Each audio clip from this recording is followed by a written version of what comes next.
بسم اللہ الرحمن الرحیم۔ طلباء عزیز السلام علیکم۔ آج ہم غزل نمبر 1 پڑھیں گے۔ غزل نمبر 1 یہ سراج اورنگ آبادی کی غزل ہے۔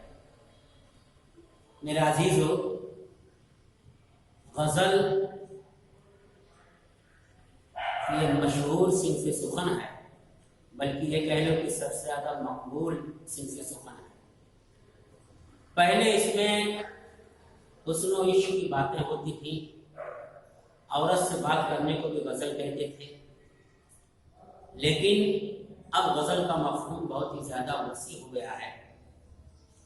اب غزل کی تعریف یوں کی جاتی ہے کہ غزل وہ صنف سخن ہے جس کا ہر شعر اپنے مفہوم کے اعتبار سے مکمل ہوتا ہے۔ اور آپ اسی تعریف کو یاد رکھیے کہ غزل کہتے ہیں اس صنف سخن کو جس کا ہر شعر اپنے مفہوم کے اعتبار سے مکمل ہوتا ہے۔ گویا کہ غزل میں قوم کا بھی کوئی شعر ہو سکتا ہے، حمد کا بھی کوئی شعر ہو سکتا ہے، نعت کا بھی کوئی شعر ہو سکتا ہے، نوجوانوں کو کہ جذبات کو ابھارا گیا ایسا بھی کوئی شعر ہو سکتا ہے، ترغیب عمل کسی شعر میں دیا گیا ہے ایسا بھی شعر ہو سکتا ہے۔ گویا کہ غزل اب مضامین کا مجموعہ ہوا کرتی ہے۔ تو پہلی غزل ہم پڑھیں گے۔ پہلی بات، سراج کے زمانے کی اردو زبان پر دکنی کے اثرات ملتے ہیں، بولنے کے ساتھ ساتھ اس زبان کا املا بھی آج کے املے سے مختلف ہے۔ جیسے مجھ، کو، تک، تلک وغیرہ، یعنی یہ املے کا بھی فرق ہوگا۔ ہمیں اپنی زبان کی قدیم صورت، اس کے تلفظ اور مزاج سے بھی واقف ہونا چاہیے۔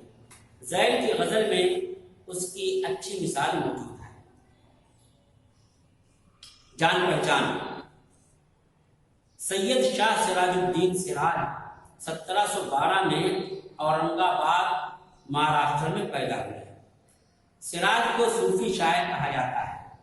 وہ مزاجن اور عملاً صوفی تھے، مگر ان کی شاعری پر تصوف کا غلبہ نظر نہیں آتا۔ یہاں جان پہچان لکھنے والوں نے کہہ دیا ہے کہ تصوف کا غلبہ نظر نہیں آتا، لیکن سراج اورنگ آبادی کی بہت سی غزلیں ایسی ہیں کہ ان کے اشعار میں تصوف جھلکتا نظر آتا ہے۔ مثال کے طور پر ایک شعر پڑھتا ہوں میں، سراج اورنگ آبادی کا بہت پیارا شعر ہے۔ آپ کی سمجھ میں آئے یا نہ آئے، سمجھنے کی کوشش کی، مثال دے رہا ہوں میں۔ چلی سمت غیب سے کیا ہوا کہ چمن سرور کا جل گیا، مگر ایک شاخ نہال غم جسے دل کہو تو سکھائی نہیں۔ میرے عزیزو، یہ شعر جو ہے سراج اورنگ آبادی کے بہترین اشعار میں سے ایک شعر ہے کہ ایسی ہوا چلی کہ پورا جسم اور پورا بدن جل گیا، لیکن دل وہ اپنی جگہ پر برقرار رہا۔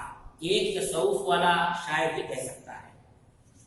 خیر، آگے دیکھیے، وہ زندگی کو ایک عاشق کی نظر سے دیکھتے ہیں۔ فارسی شعر و ادب سے انہیں بہت لگاؤ تھا، شاعری میں انہیں استادانہ مہارت حاصل تھی۔ ولی کے بعد وہ دکن کے سب سے نامور شاعر ہوئے ہیں۔ انہوں نے غزل کے علاوہ مرثیہ تو آپ جانتے ہیں کسے کہتے ہیں، مرنے والے کی خوبیاں بیان کر کے اظہار افسوس کیا جائے، ایسی نظم کو مرثیہ کہا جاتا ہے۔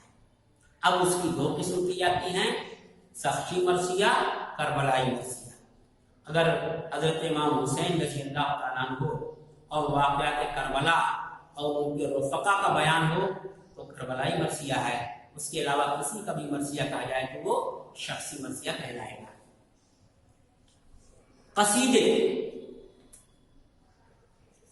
قصیدہ کے معنی تو ہوتے ہیں تعریف کرنا، لیکن اصطلاح کے اندر کسی بادشاہ، وزیر، نواب، سپہ سالار، امیر یا ان کے ساتھ سامان کی تعریف کی جائے تو اس کو قصیدہ کہتے ہیں۔ رباعیات، رباعی کی جمع رباعیات، رباعی اس صنف سخن کو کہتے ہیں جو 4 مصروں پر مشتمل ہوتی ہے، پہلا، دوسرا اور چوتھا مصرع اس کا قافیہ ہوتا ہے، اور چوتھے مصرے میں پوری نظم کا نچوڑا جاتا ہے۔ خمسے، ایسی نظم جس کے ہر بند میں 5 مصرے ہوں اس کو خمسے کہا جاتا ہے۔ عزیز دیکھو، خمس اس کے معنی 5، خمس 5واں حصہ، خامس 5واں،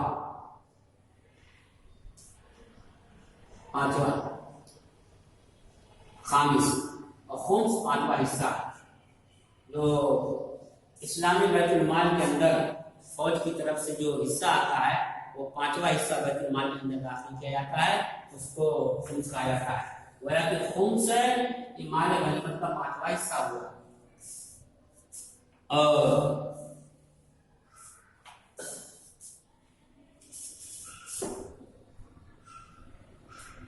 خمسہ وہ نظم جس کے ہر بند میں 5 اشعار ہوں۔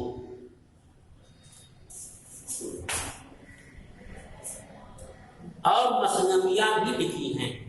مثنوی کی تعریف کیا ہے؟ مثنوی کہتے ہیں ایسی نظم، آپ وہ تعریف کر سکتے ہیں وہ صنف سخن جس میں داستان بیان کی جائے، قصہ کہانی بیان کی جائے، لمبا چوڑا قصہ بیان کیا جائے، اور اس کا ہر شعر کا قافیہ الگ ہو سکتا ہے، اور اس کا ہر شعر غزل کے مطلع کی طرح ہوتا ہے، اس کو مثنوی کہتے ہیں۔ آپ اگر اتنا دھیان میں رکھیں کہ جس میں داستان بیان کی جائے اور اس کا ہر شعر غزل کے مطلع کی طرح ہوتا ہے تو آپ مثنوی کو سمجھ لیں۔ ان کا انتقال 1763 میں اورنگ آباد میں ہوا کہ جان پہچان ہو گئی۔ میرے عزیزو، اب میں غزل پڑھنا شروع کرتا ہوں، آپ دھیان دیجیے، کتاب سامنے کھول کر کے رکھیے، ہر شعر سمجھنے کی کوشش کیجیے۔ دیکھیے، جان پہچان میں کہا گیا ہے کہ فارسی شعر و ادب سے انہیں بہت لگاؤ تھا۔ یہ شاید آپ کو معلوم نہ ہو، فارسی ایک ایسی زبان ہے کہ اس میں مذکر اور مؤنث نہیں ہوتا ہے، یعنی زن آمد عورت آئی، مرد آمد مرد آیا، تو دونوں کے لیے آمد ہی استعمال کریں گے، الگ الگ اس کے لیے الفاظ نہیں ہیں۔ اسی لیے فارسی شاعری کے اندر محبوب مذکر ہو تب بھی کچھ فرق نہیں پڑتا، محبوب مؤنث ہو تب بھی کچھ فرق نہیں پڑتا۔ تو جو شعراء فارسی ادب سے متاثر رہے انہوں نے وہی طریقہ اختیار کیا کہ محبوب ان کا چاہے مؤنث ہو یا مذکر ہو، ہر ایک کے لیے مذکر ہی کا صیغہ استعمال کرتے تھے۔ تو یہاں بھی مذکر کا صیغہ استعمال کیا گیا ہے، یہ نہیں دیکھا گیا کہ محبوب مذکر ہے یا مؤنث ہے۔ بہرحال دیکھیے آپ، پہلا شعر، اول کی تم نے بھول گئے مہربانیاں، لانے لگے ہو خوب تغافل کی بانیاں۔ بانی کی جمع ہے بانیاں، بانی کے معنی پاک۔ شاعر اپنے محبوب کے بارے میں کہنا چاہتا ہے کہ میں نے محبوب کے ساتھ پہلے جو حسن سلوک کیا، اس کے ساتھ جو محبت کی، اس کے ساتھ جو اچھا برتاؤ کیا، وہ محبوب سب بھول گیا ہے اور اب سب غفلت کی باتیں کر رہا ہے، ایسا لگتا ہے کہ جیسے مجھے پہچانتا تک نہیں ہے۔ تغافل کے معنی غفلت برتنا، غالب نے دیکھو کہا ہے بیٹے ہم نے مانا کہ تغافل نہ کرو گے لیکن خاک ہو جائیں گے تم کو خبر ہونے تک. تو تغافل کے معنی غفلت برتنا. تو اب محبوب غفلت کی باتیں کر رہا ہے. اگلا شعر دیکھیے، کیا ہوئے گا سنو گے اگر کان دھر کے تم گزری برہ کی رات جو مجھ پر کہانیاں. شاید اپنے محبوب سے کہنا چاہتا ہے کہ تم میری طرف توجہ نہیں دیتے ہو، اگر تم میری کہانی کو جو جدائی کی وجہ سے میرے اوپر بیتی ہے اس کو اگر دھیان سے سن لو تو تمہارا کیا بگڑ جائے گا. کیا ہوئے گا سنو گے اگر کان دھر کے تم گزری برہ کی رات. برہ کے معنی جدائی کی رات جو مجھ پر کہانی گزری ہے، جو مشقتیں، پہاڑی مشقتیں اور تکلیف اور بے چینی بے قراری جو میرے اوپر گزری ہے، اگر تم کان دھر کر کے سن لو تو تمہارا کیا بگڑ جائے گا. اگلا شعر دیکھیے، دامن طلب بھی ہائے مجھے دست رس نہیں، کیا خاک میں ملی ہے میری جا فچانیاں. جا فچانی کہتے ہیں محنت کو، مشقت کو. میں نے محبوب کو حاصل کرنے کے لیے بہت مشقت کی، بہت تکلیفیں جھیلی، لیکن محبوب سے وصال اور ملاقات اور محبوب کا دیدار یہ تو ہونا درکنار، اس کے دامن تک بھی میری رسائی نہیں ہو سکتی ہے. دامن طلب بھی ہائے مجھے دست رس نہیں، کیا خاک میں ملی ہے میری جا فچانیاں. میں نے جتنی مشقت اور پریشانی پہلے جھیلی ہیں وہ سب کی سب خاک میں مل گئی، کیونکہ محبوب اپنا دیدار تک مجھے نصیب نہیں کروا رہا ہے، اور وصال کی بات تو چھوڑیے اس کے دامن تک بھی میں نہیں پہنچ سکا. یہ شعر خاص طور سے دیکھیے بچوں، داغ فراق لالے باغ خیال ہے، رہ گئی میرے جگر میں تمہاری نشانیاں. داغ فراق جدائی کا داغ، جدائی کا غم. لالا باغ خیال ہے، لالا ایک پھول کا نام ہے، اس کا ایک باغ ہوتا ہے جہاں لالا کے پھول کھلے ہوئے ہوتے ہیں، اس باغ کو لالا زار کہا جاتا ہے، اور وہ پورا سرخ لال لال دکھائی دیتا ہے. تو شاعر استعارہ یہاں استعمال کر رہا ہے کہ جدائی کا جو غم ہے، جدائی کا جو داغ ہے، وہ تصور کے باغ کے لالا کے مانند ہے، تصور کے باغ کے لالا کی طرح ہے. اور جس طریقے سے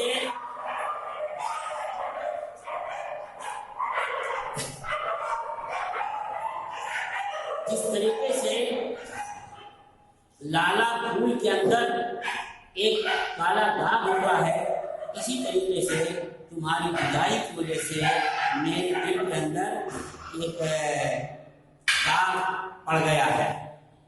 اسی کو شاعر کہہ رہا ہے، داغ فراق لالے باغ خیال ہے، رہ گئی میرے جگر میں تمہاری نشانیاں. میرے عزیزو، یہ شعر جو ہے استعارے کا شعر ہے. استعارہ کہتے ہیں کسی بھی چیز کو کسی چیز کے جیسے نہ کہتے ہوئے بالکل وہی چیز کہہ دیا جائے. تو یہاں دیکھیے داغ فراق کو لالے باغ خیال کہہ دیا گیا ہے. گویا کہ آپ یوں کہہ سکتے ہیں کہ داغ فراق کی مستعار لہو ہے اور لالے باغ خیال مستعار منہو ہے. شعر کا مطلب یہ ہو گیا کہ جدائی کا غم، جدائی کا داغ میرے دل میں ایسا ہی پڑ گیا ہے تمہاری طرف سے جیسے لالا پھول کے اندر داغ ہے. رہ گئی میرے جگر میں تمہاری نشانیاں، میرے جگر میں تمہاری نشانیاں رہ گئی ہیں جیسے لالا پھول کے اندر داغ ہے. اگلا شعر دیکھیے، شاید کسی کے قتل کی ہوتی ہے مصلحت، رمزی تیری نگاہ کے سب ہم نے جانیاں. محبوب رمز کے معنی اشارہ، محبوب سرگوشی کر رہا ہے، اشارے کر رہا ہے، اور وہ اشارہ اس بات کا غماز ہے کہ یہ کسی قتل کے بارے میں مشورہ کرنا چاہتا ہے، کسی قتل کے بارے میں اشارہ کرتا ہے. اور یہ قتل کس کا ہونے والا ہے؟ یہ شاعر کا یعنی عاشق کا قتل ہونے والا ہے. شاید کسی کے قدر کی ہوتی ہے مصلحت، رمزی تیری نگاہ کے سب ہم نے جانیاں، تیرا اشارہ ہم سمجھ گئے کہ تو ہم کو قتل کرنا چاہتا ہے۔ مجھ دل کے کوہ طور کو سرما کیے ہو تم، باقی ہیں اب تلک کی وہی لن ترانیاں۔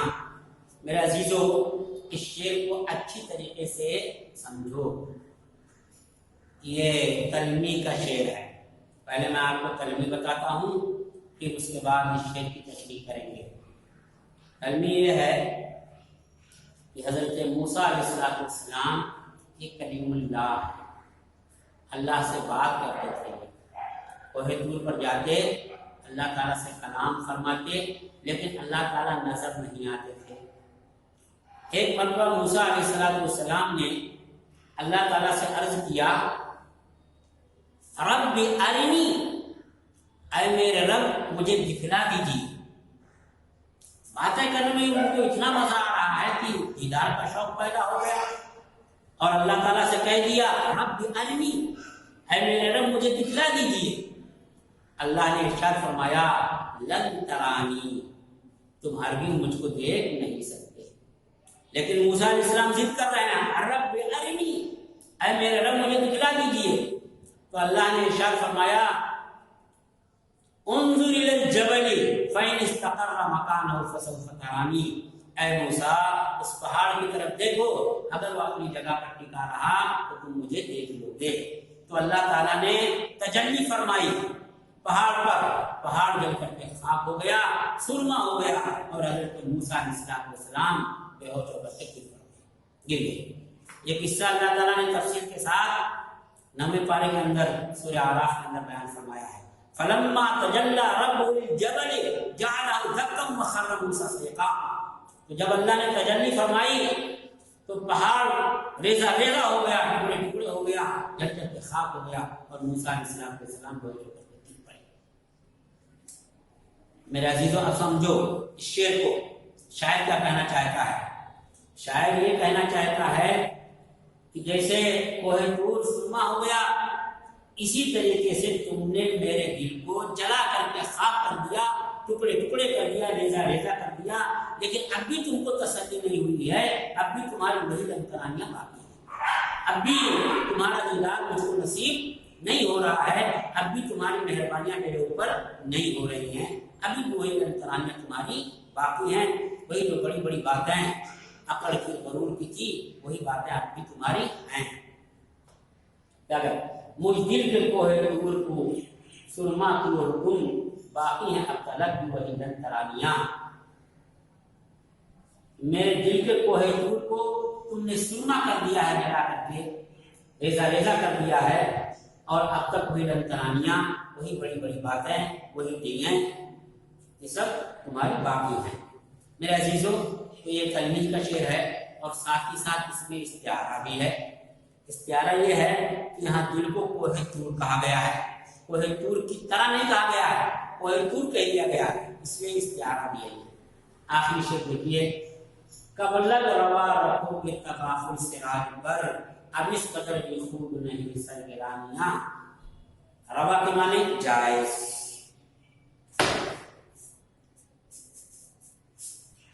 روا جائز،